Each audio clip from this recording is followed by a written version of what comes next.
Un any després de la constitució de l'Ajuntament, és un bon moment per a fer una miqueta de balanç del que, des de la perspectiva de Guanyant Torrent, pensem que s'ha de dir.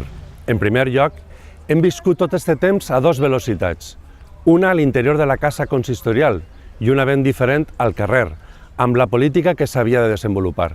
És per aquesta raó que des del primer moment no hem parat de fer propostes de millora i a data d'avui són més de 2 dotzenes les propostes fetes en favor de la ciutadania, perquè continuem pensant que el primer de tot són les persones.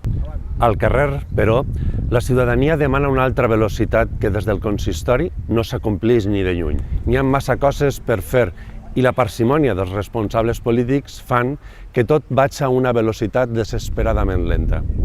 Han passat un any des que es va constituir el consistori i, a excepció feta de les obres escampades per alguns carrers i places del poble, continuem estant en emergència social.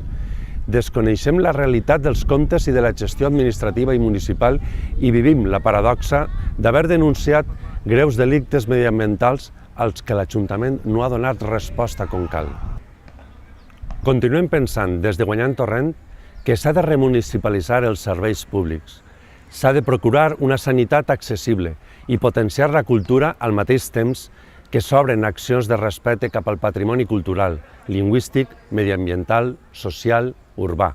Ha passat el primer any de legislatura i nosaltres continuem volent que la ciutadania siga la protagonista de la política municipal, que les decisions que ens afecten no siguen preses per un reduït número de professionals de la política o per aquells que diuen tenir la clau. El nostre objectiu sempre ha sigut i continua sent la confluència de totes les forces progressistes i és per això que instem contínuament als 24 regidors i regidores restants a mirar per el conjunt del poble, sense òptiques partidistes o partidàries. Resten 3 anys més de legislatura i encara n'hi ha molt per fer, però tot és possible, n'estem segurs. Per nosaltres no ha de ser.